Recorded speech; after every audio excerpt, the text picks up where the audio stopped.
আসসালামু আলাইকুম রহমতুল্লাহ। আলহামদুলিল্লাহ রব্বিল আলমিন ওয়াসসালাতু ওয়াসসালামু আলা সাইয়্যিদিল মুরসালিন ওয়া আলা আলিহি ওয়া সাহবিহি আজমাইন। এটিএন বাংলার সুপ্রিয় দর্শক, দেশ এবং দেশের বাইরে থেকে যারা যেখান থেকে আমাদের সাথে সম্পৃক্ত হয়েছেন সকলকে স্বাগত জানাচ্ছি জীবন ও চেতনা অনুষ্ঠানে। প্রিয় দর্শক, আমরা এই অনুষ্ঠানে ইসলামের মূল্যবোধের আলোকে, দর্শনের আলোকে জীবন নিয়ে ইসলাম কীভাবে সেই বিষয়টি আপনাদের সামনে উপস্থাপন করতে চাই। আজকে আমরা আলোচনার জন্য ঠিক করেছি কর্মমুখী শিক্ষা ও ইসলাম। আলোচনার জন্য আমাদের সাথে রয়েছেন ইসলামী চিন্তাবিদ, লেখক, গবেষক, শায়খ ডক্টর মোহাম্মদ রেজাউল হোসাইন। আসসালামু আলাইকুম ওয়া রাহমাতুল্লাহি ওয়া বারাকাতুহু। ওয়ালাইকুম আসসালাম ওয়া রাহমাতুল্লাহি ওয়া বারাকাতুহু। প্রিয় দর্শক, আমাদের সাথে আরও রয়েছেন আইটি নিয়ে কাজ করছেন আইটি ট্রেনার, তরুণ উদ্যোক্তা জনাব মোহাম্মদ আব্দুর রহমান। আসসালামু আলাইকুম ওয়া রাহমাতুল্লাহি ওয়া বারাকাতুহু। ওয়ালাইকুম আসসালাম ওয়া রাহমাতুল্লাহি ওয়া বারাকাতুহু। আপনাদের দুজনকেই কর্মমুখী শিক্ষা ও ইসলাম খুব প্রাসঙ্গিক এবং খুব প্রয়োজনীয় একটা আলোচনায় স্বাগত জানাচ্ছি। প্রিয় দর্শক, যেমন বলছিলাম, ইসলাম তার বাণী শুরু করেছে রাসূলুল্লাহ ইসলামের মাধ্যমে, ইকরা দিয়ে, পড়ো। পড়ো মানে শিক্ষিত হও, লেখাপড়া করো, ব্যাপারটা এরকমই।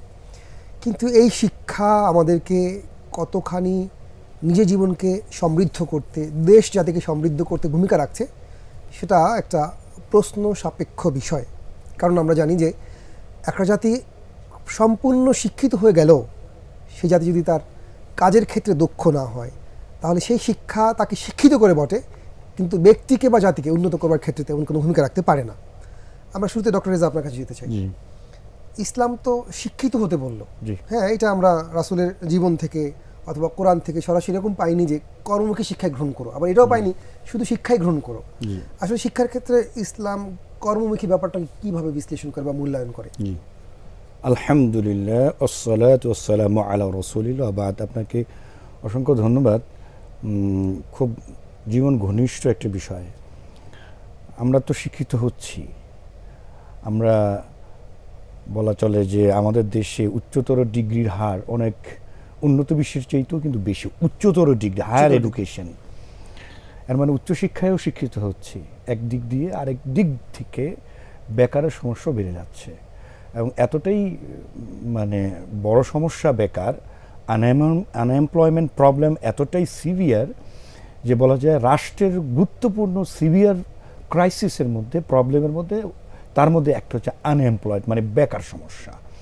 তাহলে শিক্ষিতও হই আবার বেকারও হচ্ছি, এটা মধ্যে যদি আমরা মানে কারণ বিশ্লেষণ করি তাহলে আমরা একটাই উত্তর পাব, সেটা হচ্ছে আজকের যে আলোচনার বিষয়বস্তু, কর্মমুখী শিক্ষা।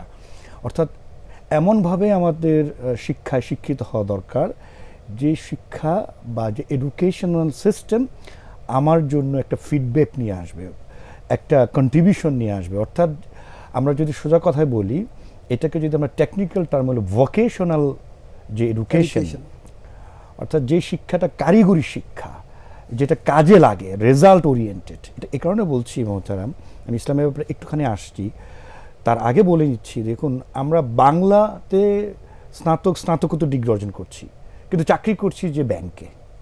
হ্যাঁ, এমনটাই কিন্তু আমরা দেখি আমাদের সোসাইটি। অর্থাৎ পড়াশোনার সাথে, লেখাপড়ার একাডেমিক ব্যাকগ্রাউন্ডের সাথে তার যে কর্ম বা কাজের যে সম্পর্ক, সেটা আমরা দেখতে পাচ্ছি না।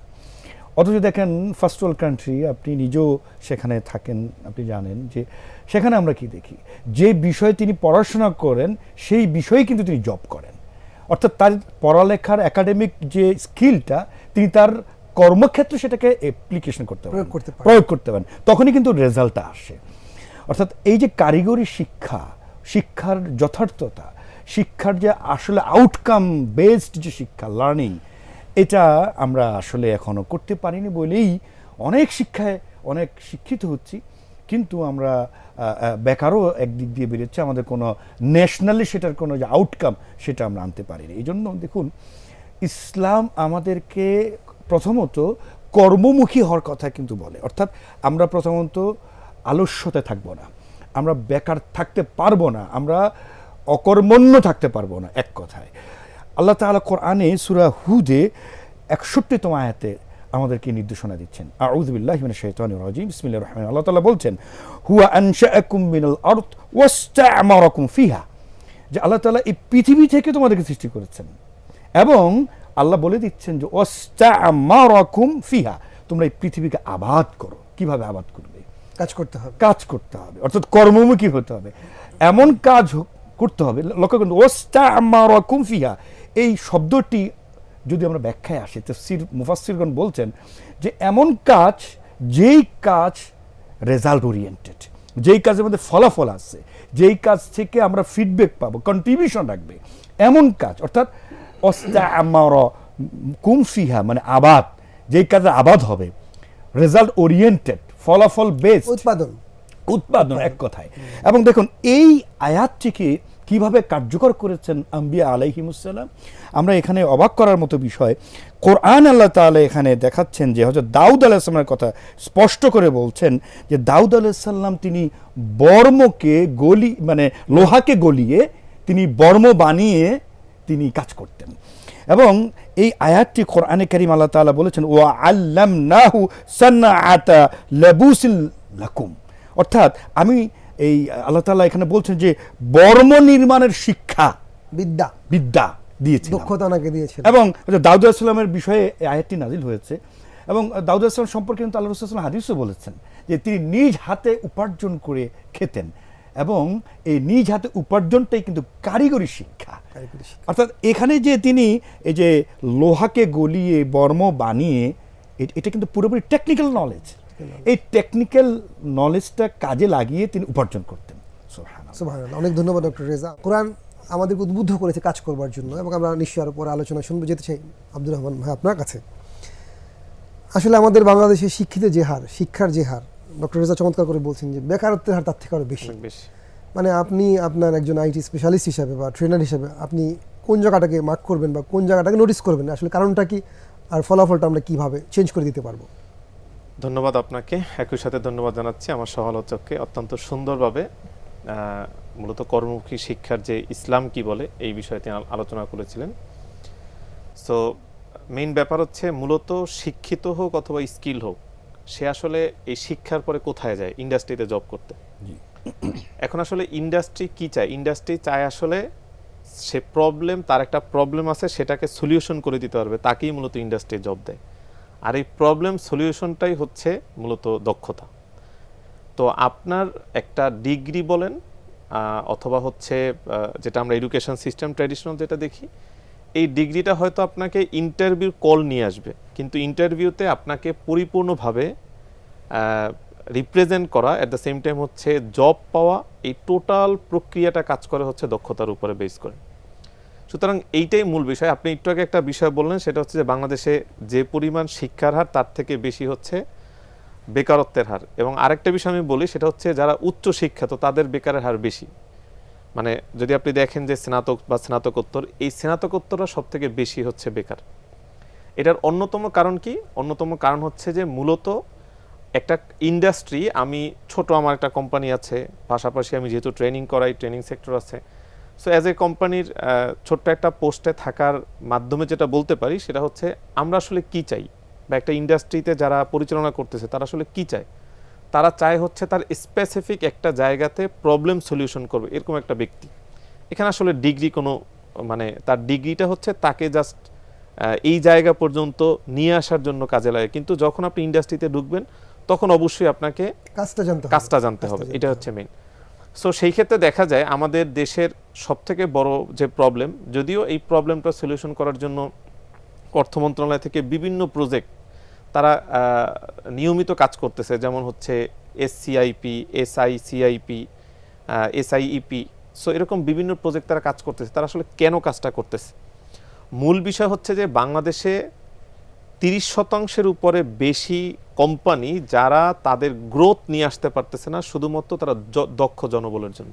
অথচ আমাদের জনবল অনেক আছে, শিক্ষিত জনবল অনেক আছে, কিন্তু এই যে আপনি বিশেষ করে যেহেতু ঢাকাতে অনেক ছোট বড় মাঝারি অনেকগুলো কোম্পানি আছে, তারা বিভিন্ন ব্যবসা পরিচালনা করতেছে, বৈদেশিক মুদ্রা অর্জন করতেছে বিভিন্নভাবে। সো এখানে আপনি তাদের থেকে একটু খোঁজ নিয়ে দেখবেন, আমি যদি ভুল না করি প্রায় 60 to 70% কোম্পানি তাদের সবার এমপ্লয় দরকার, কিন্তু দক্ষ, ডিগ্রিধারী না, তাদের হচ্ছে দক্ষ এমপ্লয় দরকার। সো সেই ক্ষেত্রে দেখা যায় যে মানে বর্তমান প্রেক্ষাপট যদি আমরা বিবেচনা করি, আমার কাছে মনে হয় আপনার এডুকেশন তো অবশ্যই থাকবে, এবং এডুকেশন হচ্ছে আপনি আপনার যখন অনার্সে যখন সে পড়াশোনা করতেছে, ইন্টারমিডিয়েটের পরে যখন সে অনার্সে ঢুকে পড়াশোনা করতেছে, ওই টাইমটা কিন্তু তার জন্য কিছু সময় কিন্তু সে বের করতে পারে চাইলে। সো তার কাছে 4 বছর, এই 4 বছর মূলত সবার একটা প্ল্যানিং থাকে, একটা গোল থাকে, 4 বছর পরে সে এটা মানে বিসিএস ক্যাডার হবে বা বিভিন্ন জব করবে বা মাস্টার্স করবে, দেশের বাইরে যাবে। এই 4 বছরে কিন্তু সে চাইলে জাস্ট 6 মান্থের আমাদের বিভিন্ন প্রজেক্ট, গভর্নমেন্টের প্রজেক্ট আছে বা বিশ্ববিদ্যালয় থেকে আপনি হয়তো জানবেন যে যেহেতু আপনি বিশ্ববিদ্যালয়ের শিক্ষক হিসাবে আপনি অবশ্যই এই বিষয়ে অবগত আছেন যে সরকারিভাবে বিশ্ববিদ্যালয়ে প্রচুর পরিমাণ এই জাতীয় ফ্রিতে প্রশিক্ষণ স্টুডেন্টদের জন্য রয়েছে, যেটা থেকে কিন্তু একটা স্টুডেন্ট স্পেসিফিক স্কিল, সে ডিগ্রিতে অনেক কিছু শিখতেছে, বাট তাকে কোম্পানি কখন তাকে হায়ার করবে যখন তার একটা স্পেসিফিক একটা স্কিল থাকবে, ছোট্ট একটা স্কিল থাকবে। হতে পারে যে সে হয়তো রান্না করতে পারে, রান্না করতে পারে, হ্যাঁ, সে হয়তো একটা ফ্রিজ ঠিক করতে পারে, রাইট, সে হয়তো একটা টেলিফোন ঠিক করতে পারে, একটা মেইল করতে পারে, ডিগ্রি হয়তো তাকে শেখাচ্ছে না। এই স্পেসিফিক যে স্কিল যেটা কর্মের সাথে ডিরেক্ট কানেক্টেড, সো এই ধরনের স্কিল সে অর্জন করলে আমার মনে হয় এই যে ক্রাইসিসটা অনেকটাই সলভ হবে।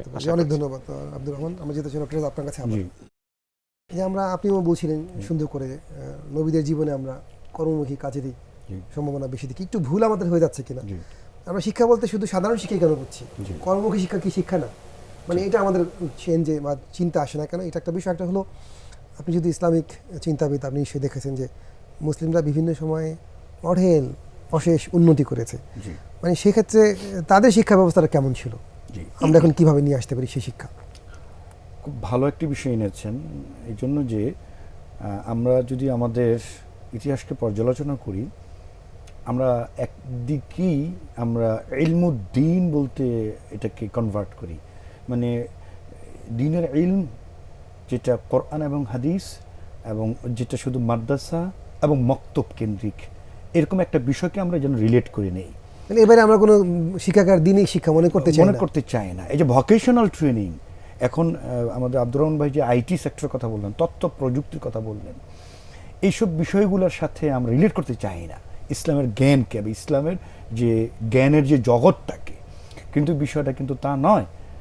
দেখুন আল্লাহ তাআলা কোরআনে শুরুই করলেন যে জ্ঞান, ইকরা বিসমি রাব্বিকাল্লাযী খালাকাল ইনসানা মিন আলাক।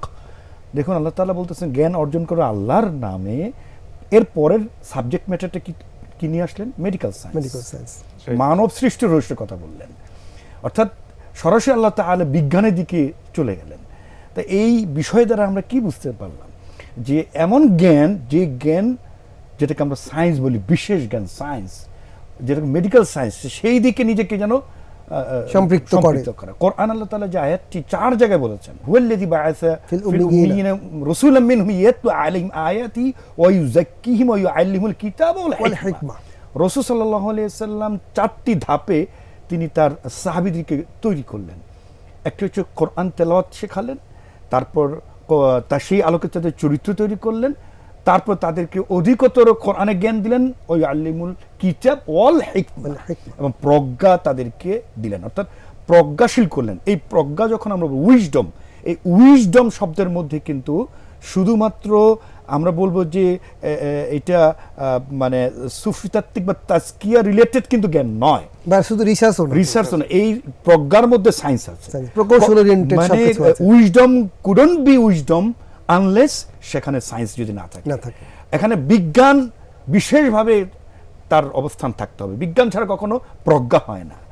এই হিকমার ব্যাখ্যা হলো এটা, এবং কোরআন তো সেই প্রজ্ঞা পূর্ণ একটি কিতাব, তাই না? ইয়াসিন আল কোরআনুল হাকিম, কোরআন তো পুরোটাই এরকম একটি প্রজ্ঞার কিতাব। সুতরাং দেখুন এই সরাসরি এই টেকনিক্যাল নলেজের কথা আমি কিছুক্ষণ আগে বললাম যে দাউদ আলাইহিস সালামের কথা, এভাবে যদি আমি আপনাকে আরো আম্বিয়া আলাইহিস সালামের কথা বলি, আদম আলাইহিস সালাম প্রথম মানব সন্তান যাকে আল্লাহ তাআলা পাঠালেন। আদম আলাইহিস সালামের কাজ কি ছিল? তিনি কৃষি কাজ করেছেন, এবং কৃষি কাজ আমরা বলতে এই যে পশু চড়ানো, এবং রাসূল সাল্লাল্লাহু আলাইহি ওয়াসাল্লাম নিজেও পশু চড়িয়েছেন। এখানেও আপনার সাথে আমরা আলাপ করছিলাম যে আমরা এই আলোচনাকে এককেন্দ্রিক নিয়ে যাচ্ছি, যে নবীগণ সাহাবাগণ তার রাখাল ছিলেন।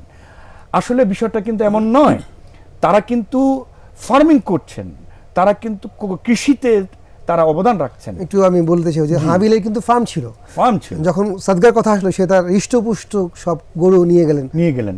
এখানে একটি বা দুইটি না, তার অসংখ্য তিনি ফার্মিং করছেন। অর্থাৎ আম্বিয়া আলাইহিস সালাম, কৃষিতে একটা গুরুত্বপূর্ণ সেক্টর হচ্ছে ফার্মিং, নিঃসন্দেহে পশু উৎপাদন করা, পশুপালন, এই পশুর প্রজনন বৃদ্ধিকরণ, তাই না? এটা খুবই এখনকার সময়েও কিন্তু অত্যন্ত লাভজনক একটি ব্যবসায়িক প্রজেক্ট, তাই না? তো সেখানে দেখুন আল্লাহর নবীগণ রাসূল সাল্লাল্লাহু আলাইহি সাল্লাম নিজে এই ফার্মিং এর কাজ কিন্তু করেছেন। আদম আলাইহিস সালাম সেই কাজটি করেছেন, মুসা আলাইহিস সালামও সেই কাজটি করেছেন। এমনকি আমরা দেখতে পাচ্ছি যে হযরত ইদ্রিস আলাইহিস সালাম, যিনি এই যে ফ্যাব্রিক্স, সুতা বুননের কাজ করেছেন, এই শিল্প নিয়ে তিনি, তার পেশা ছিল এটি। সুবহানাল্লাহ। আর দাউদ আলাইহিস সালামের কথা তো বললামই। তো এভাবে করে যদি আমরা দেখি সাহাবা আজমাইনদের তার জীবনীতে সিরাতে আমরা যদি দেখি, আব্দুর রহমান ইবনে আউফ, আমাদের আব্দুর রহমান ভাইয়ের নামে শীর্ষ সাহাবী রাসূল সাল্লাল্লাহু আলাইহি ওয়াসাল্লাম, তিনি শূন্য হাতে মক্কা থেকে মদিনা হিজরত করলেন, এবং হিজরত করার পর মদিনাতে একেবারে হিজরত অবস্থায়, যেহেতু তিনি একেবারে কপর্দক্ষিণ, একজন বিশিষ্ট আনসার সাহাবী বন্ধু আব্দুর রহমান আউফ রাদিয়াল্লাহু তাআলা আনহু, তাকে সে তার সমুদয় সম্পদ অর্ধেকটা দিতে চাইলেন। তিনি সেটাকে নাকচ করে বললেন যে দল্লুনি আলা সুক, আমাকে একটা বাজার দেখায় দাও, যেই বাজাতে ইন্ডাস্ট্রিতে, অর্থাৎ ইন্ডাস্ট্রি দেখায় দাও, যেখানে বেচা কেনা হবে, কেনা বেচা হবে, আমি সেখানে ব্যবসা করব। এবং অল্প কিছু দিনার বা দিরহাম নিয়ে তার বন্ধুর কাছ থেকে বলছে এতটুকু আমাকে ঋণ হিসাবে দাও, যেটি এখনকার সময়ের টাকার তুলনায় 50 থেকে 1 লাখ টাকার বেশি নয়। সেইখান থেকে শুরু করে তার মৃত্যুকালে আল্লাহু আকবার, এই সাহাবী তার জীবন সায়ান্নে এখনকার যদি মূল্য করা হয় কারেন্সি ইকুইভ্যালেন্সে, অন্তত 200 কোটি টাকার সম্পদ রেখে গিয়েছিলেন। সুবহানাল্লাহ। তাহলে এই যে কর্মমুখী হওয়া, এই যে উদ্যোক্তা হওয়া, এন্টারপ্রেনারশিপ, এবং কারিগরি শিক্ষায় টেকনিক্যাল নলেজ নেয়া এবং সেটার ব্যাপারে উৎসাহী হওয়া, আমরা তো এইভাবে কিন্তু পরতে দেখি। অনেক ধন্যবাদ মহতারাম। সুপ্রিয় দর্শক, বিষয়টা আসলে এরকমই। আমরা এখন দেখি যে আমাদের ছেলেরা, আমরা নিজেরাও মানে মাস্টার্স পাস করার পরে চাকরি পাওয়ার জন্য আলাদা একটা শর্ট কোর্স করি, মানে ওই 4 বছরটা আসলে তাহলে আমাদের পুরোটাই লস যায়।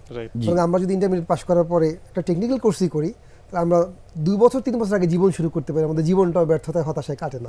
আব্দুর রহমান, আপনার কাছে যেতে চাই জানার জন্য যে আসলে ইতোমধ্যে যারা কোনো একটা কোর্স করে ফেলেছে, তারা যদি নতুন করে কারিগরি শিক্ষা অন্তর্ভুক্ত হতে চায়, কোন জায়গাগুলো খুব বেশি সম্ভাবনাময়, আর কোন জায়গাগুলো তারা মানে হাইলাইট করতে পারে, কোন জায়গায় গুরুত্ব দিতে পারে? ধন্যবাদ আপনাকে। প্রথমত বিষয় হচ্ছে, আমি আপনাকে বলেছিলাম যে বাংলাদেশের একটা প্রেক্ষাপট, একই সাথে আমি যদি বলি সেটা হচ্ছে যে লিঙ্কডইন নামে একটা প্ল্যাটফর্ম আছে, আমরা যারা আইটি সেক্টর আছে তারা সবাই জানে।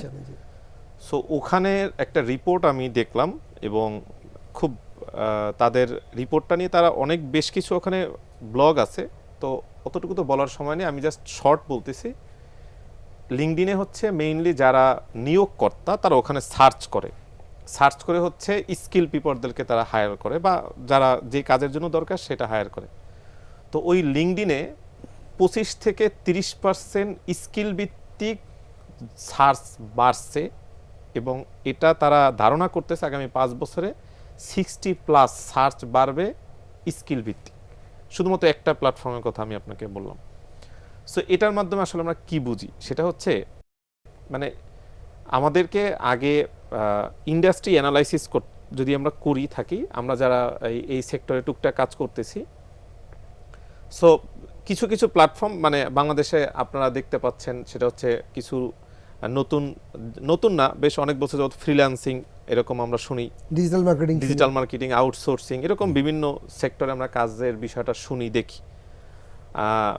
শুধুমাত্র এই আইটি খাত থেকে রেমিটেন্স, মানে দেশে বসে গ্লোবালি কাজ করে প্রায় $1.5 বিলিয়ন হচ্ছে বাংলাদেশের রেমিটেন্স আসছে এভারেজ। এটা লাস্ট কিছুদিনের রিপোর্ট, এটা আরও বেশি বাড়বে, আরও হওয়ার সম্ভাবনা আছে। এবং তার ভিতরে শুধুমাত্র ফ্রিল্যান্সিং কারা, এটাকে বলে হচ্ছে একজন ব্যক্তি, যেটাকে সোলো, একজন ব্যক্তি, সে মূলত তার বাসায় বসে বা তার অবস্থানে বসে, সেটা গ্রাম হোক শহর হোক, তার জন্য ম্যান্ডেটরি বিষয় কি ল্যাপটপ, ইন্টারনেট, এটাই, আর তার দক্ষতা। তো মেইন হচ্ছে দক্ষতা। সো এইটা দিয়ে সে বাসায় বসে বসে বাংলাদেশের বিভিন্ন প্রান্তে ছেলেপানরা কাজ করতেছে, এবং এটা নিয়ে প্রতিনিয়ত নিউজ হয়, বিভিন্ন চ্যানেলে বিভিন্ন ডকুমেন্টারি হয়। সো এখানে একটা বড় বিষয়, শুধুমাত্র এই সোলো ফ্রিল্যান্সাররা বাংলাদেশে বসে বিদেশ থেকে প্রায় $500 মিলিয়ন প্লাস রেমিটেন্স নিয়ে আসতেছে তারা। তাহলে এই যে ব্যক্তিটা ওখানে যে কাজ করতেছে, এই গ্যাপটা, এইটা কিন্তু একটা সময় গ্যাপ ছিল। ফ্রিল্যান্সিং হয়তো আপনারা গ্রাজুয়েশনের পর শুনেন নাই, আমি যদি ভুল না করি। সো তখন কিন্তু তাদের গোল ছিল কি শুধুমাত্র চাকরিমুখী অথবা যাদের বিদেশ যাওয়া বা টুকটাক ব্যবসা করা। কিন্তু আজকে শুধুমাত্র দক্ষতার কারণে বা দক্ষতা ভিত্তিক ইন্ডাস্ট্রি যখন আমরা সার্চ করা শুরু করছে, তখন কিন্তু এই নতুন একটা ইন্ডাস্ট্রি বাংলাদেশে আসছে, যেটাতে কিন্তু বাংলাদেশে প্রায় 6 লক্ষ, কাগজে কলমে 6 লক্ষ অধিক ফ্রিল্যান্সাররা কিন্তু কাজ করতেছে বাসায় বসে, এবং তারা বৈদেশিক মুদ্রা বিদেশে না গিয়ে, অনেকের পাসপোর্টও নাই, বিদেশে না গিয়ে সে বৈদেশিক মুদ্রা দেশে বসে সে অর্জন করতেছে শুধুমাত্র স্কিল ভিত্তিক কাজ করার কারণে বিভিন্ন প্ল্যাটফর্মে। আমাদের শিক্ষার্থীদের জন্য কি পরামর্শ আপনার? শিক্ষার্থীদের জন্য পরামর্শ হচ্ছে, যে শিক্ষাই অর্জন করুক না কেন, যে সাবজেক্টে পড়ুক না কেন, আমার কাছে মনে হয় যে আপনার সাবজেক্ট যেটা নিয়ে আপনি পড়াশোনা করতেছেন সেটা তো অবশ্যই বাংলাদেশের, স্যার যদি একটু আগে একটা খুব চমৎকার একটা বিষয়ে কানেক্ট করছে, সেটা হচ্ছে যে বিদেশে পড়াশোনা যখন কোনো একটা সাবজেক্টে পড়ে ওই সাবজেক্টে সে জব করে, বাট বাংলাদেশে কিন্তু এইটা কোনোটাই ম্যাচ করে না বলে এখন কোনো ঘটনা ঘটে। ডক্টর রেজা নিশ্চয়ই খেয়াল করেছেন যে মানে ব্যাংকিং জব পাওয়ার পর আবার একটা ব্যাংকিং এর ফাউন্ডেশন কোর্স করতে, রাইট, জি, বিসিএ চাকরি পাওয়ার পর একটা 6 মাসের ফাউন্ডেশন কোর্স করতে, আলাদা স্কিল নিতে হয়, মানে আলাদা স্কিল রেডি করতে হয়। এর জন্য শিক্ষার্থীদের জন্য আমি আমার জায়গা থেকে যে পরামর্শ সেটা হচ্ছে যে তাকে যে ওই স্কিলের উপরে ভিত্তি করে যে তাকে কেরিয়ার গড়তে হবে বিষয়টা এরকম না। আপনি বিসিএস ক্যাডার হবেন, আপনি যাই হবেন, সেটা ডিফারেন্ট বিষয়, বাট আপনি যেটাই হন না কেন, আপনি একটা সময় গিয়ে আপনার কাছে কিছু বেসিক স্কিল প্রয়োজন হয়, যেমন মাইক্রোসফট এক্সেল, পাওয়ার পয়েন্ট, তারপর একটা প্রেজেন্টেশন তো এখন ইউনিভার্সিটি ছেলেপানদেরকে খুবই লাগেই দরকার হয়। সো এই যে ছোট ছোট স্কিল, ছোটখাটো এডিটিং, হ্যাঁ, ফটো বিভিন্ন এডিটিং করা, এটা যখন আপনি শুরু করছেন তখন আরেকটু প্রেসার দিয়ে যার সময়টাকে কাজে লাগিয়ে আপনি ইন্টারনেটের মাধ্যমে বিভিন্ন প্রজেক্ট ভিত্তিক প্ল্যাটফর্মের মাধ্যমে, বা ইউটিউব এখন অনেক বড় প্ল্যাটফর্ম, তারপর যে গুগলেও তো অসংখ্য এরকম সার্টিফিকেট আছে, রাইট। এই যে গুগলের একটা রিপোর্ট আমি গত পরশুদিন একটা টক শোতে দেখলাম, তো গুগলের সিইও বলতেছে সেটা হচ্ছে যে তাদের ওখানে এখন জব করতে হলে, গুগলে জব করতে হলে আপনি ডিগ্রি নিয়ে গেলে হবে না, গুগলের নিজস্ব একটা সার্টিফিকেশন আছে, 6 মাসের ওইটা কোর্স করে তারপর হচ্ছে তাকে জবে। তাহলে আমরা কি শিক্ষার্থীদের বলবো যে আপনারা যেখানে আছেন আসলে কোনো একটা জায়গাতে আমরা স্কিল হওয়ার চেষ্টা করি, যে জ্ঞান অর্জন করা যে খুব কল্যাণের কাজ, এটা কারিগরি জ্ঞানও যে এই জন্য যে আল্লাহ সওয়াব দিবেন, এটা একটু আপনি শিক্ষার্থীদেরকে বলেন। ধন্যবাদ। আমি দুটোকে মিলিয়ে একসাথে করে বলে দিচ্ছি। দেখেন, একটা হাদিস চমৎকার রাসূল বলতেছেন যে ইন্নাল্লাহা ইউহিব্বু ইযা আমিলা আহাদুকুম আমালান আইয়ুনতিকানাহু, অর্থাৎ আল্লাহ তাআলা ভালোবাসেন যখন তুমি কোনো কাজ করো, সেই কাজটা যখন নিখুঁতভাবে সম্পন্ন করো। এখানে রাসূল বলতেছেন আইয়ুতকিনাহু, মানে খুব নিখুঁতার সাথে, দক্ষতার সাথে, মানে যেই কাজটা বারবার আব্দুর রহমান ভাই বললেন, অর্থাৎ ইফিশিয়েন্ট, দক্ষতা অর্জন করা, অর্থাৎ যে কাজটা করা হবে সেটা জন্য উইথ ইফিসিয়েন্সি এবং স্কিল বেসড যেন কাজটা হয়। এবং আল্লাহ রাসূল বলছেন আল্লাহ তাআলা তাদেরকে ভালোবাসেন। তাহলে ইন্সপিরেশনটা কোন লেভেলে আমরা নিশ্চয়ই বুঝতে পেরেছি ইসলাম। এবার আসুন, ইসলামিক স্কলাররা এবং শরিয়া ব্যাখ্যাগণ কি বলছেন, যে প্রথমত আমাদের জ্ঞান যে হতে হবে, এই জ্ঞান অবশ্যই দক্ষতা সম্পন্ন জ্ঞান হতে হবে, 1। 2 হলো ওই দক্ষতা সম্পন্ন জ্ঞান দিয়ে, নলেজ বা স্কিল দিয়ে যে আর্নিংটা করব, সে আর্নিংটা বৈধভাবে হতে হবে, হালাল, মানে কাসবুল হালাল। 3 নম্বর বলা হচ্ছে যে আমাকে অবশ্যই সেটা মাসলাহা, অর্থাৎ কল্যাণ ধর্মী কাজ হতে হবে, অর্থাৎ আমি স্কিল ডেভেলপ করলাম কিন্তু সেটা মানুষের কল্যাণে আসলো না, এরকম কোনো কাজ যেন করতে পারবো। এন্ড ফাইনালি রিদওয়ানুল্লাহ, ওই কল্যাণের মধ্যে দিয়ে আল্লাহ সন্তুষ্টি যেন ইচ্ছা থাকে, তাহলে এই সবগুলো কাজের মধ্যে একেবারে সম্মুখ ইনশাআল্লাহ পার্থিব এবং পারলৌকিক কল্যাণ। অনেক ধন্যবাদ ডক্টর রেজা হোসেন, ধন্যবাদ আব্দুর রহমান। সুপ্রিয় দর্শক, জীবনে চেতনার মধ্যে আমরা এই চেতনা ছড়িয়ে দিতে চাই। আমরা যেখানে থেকে যে শিক্ষা গ্রহণ করছি, সেই শিক্ষাটি আল্লাহর জন্য হবে, এবং আল্লাহর জন্য যদি হয়, কর্মমুখী হোক, গবেষণামুখী হোক, কোনো অসুবিধা নেই। আল্লাহ রাব্বুল আলামিন আমাদের উভয় কাজেরই উত্তম যাচা দিবেন। কিন্তু আমরা যদি আমাদের দেশকে সমৃদ্ধ করতে চাই, নিজেকে উন্নত করতে চাই, আমরা নিজেরাই ভাবি আমাদের কত চিন্তাবিদ দরকার। আমাদের কি বেশি প্ল্যানার দরকার, বেশি চিন্তাবিদ প্রয়োজন, নাকি আমাদের কর্মীর হাত বেশি প্রয়োজন, দক্ষ হাত বেশি প্রয়োজন?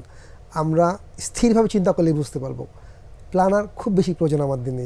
ওয়ার্ল্ডের যতগুলো জায়ান্ট ফার্ম আছে, সেটা অ্যাপেল বলি, অন্য যেখানে বলি, সেখানে আমরা দেখবো যে ডিগ্রিধারী লোকের চেয়ে স্কিলধারী লোকদের কাজ করবার হার অনেক বেশি। আমরা যদি আমাদের জীবনকে, আমাদের দেশকে সমৃদ্ধ করতে চাই এবং ভালো মুসলিম হিসাবেও আমাদের জীবনকে কাটাতে চাই, আমরা আমাদের মধ্যে যেন এই চেতনা ধারণ করি যে আমরা যেই কাজটাই করি সেই কাজটা আমরা যেন দক্ষ হই, আমরা যেন নতুন কিছু সৃষ্টির চেতনা আমাদের মধ্যে কাজ করে, আমরা শুধু যেন তাত্ত্বিক জায়গাতে না থাকি, কারণ তত্ত্ব আমাদের মুক্তি দেবে না, আমাদের মুক্তি দেবে কর্ম। রাব্বুল আলামিন আমাদেরকে তার সন্তুষ্টি হাসিল করবার জন্য আমাদের সব চেষ্টা এবং কর্মকে নিবেদন করবার তৌফিক দান করুক। ওয়াসসালামু আলাইকুম ওয়া রাহমাতুল্লাহি ওয়া বারাকাতুহু।